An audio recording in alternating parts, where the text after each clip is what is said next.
उरण तालुक्यातील चिरनेर येथे हिंद टर्मिनल या कंटेनर यार्डमधील सांडपाणी जाणून बुजून भात शेतीत सोडल्याचा आरोप शेतकऱ्यांनी केला।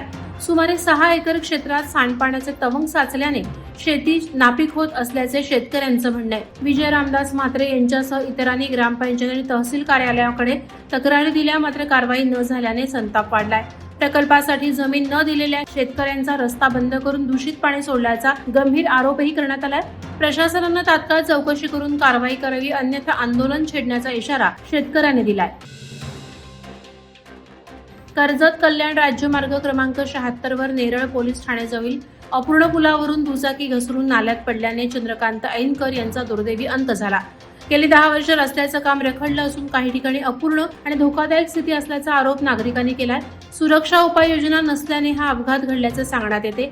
सार्वजनिक बांधकाम विभागाने संबंधित ठेकेदारांवर कारवाई करून सदोष मनुष्यवधाचा गुन्हा दाखल करावा अशी मागणी होत आहे, अन्यथा तीव्र आंदोलन छेडण्याचा इशारा देण्यात आलाय।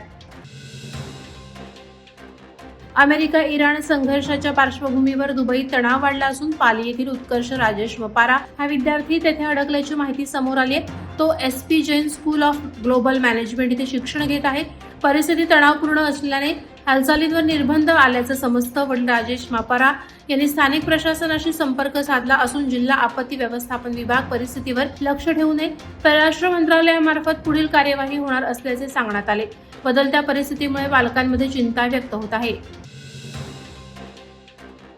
नवी मुंबईतील तुर्भे स्टोर्स परिसरात गांजा विक्री आणि बेकायदेशीर दारू विक्री सुरू असल्याचं समोर आलंय। काही दिवसांपूर्वी कारवाई होऊनही अवैध धंदे पुन्हा जोमात सुरू झाल्याचा आरोप स्थानिकांनी केला। फूड व्हॅनमधून दारू विक्रीचे व्हिडिओ व्हायरल झाले आहेत। स्वतःला पोलीस मित्र म्हणवणाऱ्या व्यक्तीकडून शटर बंद करून क्लब चालवला जात असल्याचीही चर्चा आहे। पोलिसांची गस्त केवळ औपचारिक असल्याचा आरोप होत असून वरिष्ठ अधिकाऱ्यांनी तात्काळ कारवाई करावी अशी मागणी नागरिकांनी केली आहे। कर्जत तालुक्यातील अडिवली येथे ग्रामपंचायत मालकीच्या जागेवरील अतिक्रमणामुळे जुना गावंड रस्ता बंद झाल्याचा आरोप ग्रामस्थांनी केला आहे। सन 3/1 मधील शासकीय जागेत बेकायदेशीर बांधकाम आणि शौचालय उभारून रस्ता अडवल्याची तक्रार 18 शेतकऱ्यांनी प्रशासनाकडे केली आहे। या प्रकरणी पोलीस पाटील आणि कुटुंबियांवर दबाव तंत्राचा आरोप करण्यात आला। शेतकऱ्यांना शेतात जाण्यास अडथळा निर्माण होत असून तात्काळ अतिक्रमण हटवून रस्ता मोकळा करावा अशी मागणी करण्यात आली। प्रशासनाच्या भूमिकेकडे ग्रामस्थांचं लक्ष लागलं आहे।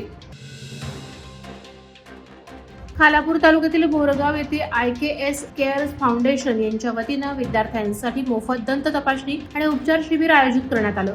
दुर्गम आदिवासी भागातील मुलांना आरोग्य सुविधा मिळाव्यात या उद्देशानं हा उपक्रम राबवण्यात आला। Doctor Apurva Bangar, doctor Swati Maurya, doctor Kirti, doctor Monika Bhoi, doctor Anshula आणि डॉक्टर विशाल वाघमारे यांनी विद्यार्थ्यांची तपासणी केली। स्थानिक शिक्षकांनी नेआण आणि भोजनाची व्यवस्था केली। ग्रामीण भागात आरोग्य सुविधा मर्यादित असल्याने शिबिराचा विद्यार्थ्यांना मोठा लाभ झाला। भविष्यातही अशा उपक्रमांची गरज असल्याची भावना ग्रामस्थांनी व्यक्त केली। राष्ट्रीय विज्ञान दिनानिमित्त सुधागड तालुक्यातील नवघर शाळेत विशेष विज्ञान कार्यक्रम झाला। होमी भाभा विज्ञान शिक्षण केंद्र मुंबई येथे सेवानिवृत्त प्रयोगशाळा सहाय्यक करुण हंबीर यांनी प्रत्यक्ष प्रयोग सादर करून विद्यार्थ्यांना विज्ञानाची गोडी लावली। हवेचा दाब, पाण्याचे शुद्धीकरण, आपकेंद्री आणि अभिकेंद्री बल, ध्वनिलहरी तसंच आम्ल संदर्भातील प्रयोगांचे प्रात्यक्षिक दाखवण्यात आलं। विद्यार्थ्यांनी उत्स्फूर्त सहभाग घेत वैज्ञानिक तत्वे समजून घेतली। मुख्याध्यापिका संगीता बैकर यांच्यासह शिक्षक आणि केंद्र प्रमुख उपस्थित होते। या उपक्रमामुळे दैनंदिन जीवनातील विज्ञान समजून घेण्याची विद्यार्थ्यांची उत्सुकता वाढली। वादळवारा लाईव्हसाठी न्यूज ब्युरो, रायगड। नवी मुंबई व रायगड जिल्ह्यातील ताज्या बातम्या आणि घडामोडींसाठी सबस्क्राईब करा वादळवारा लाईव्ह चॅनल आणि दाबा बेल आयकॉन।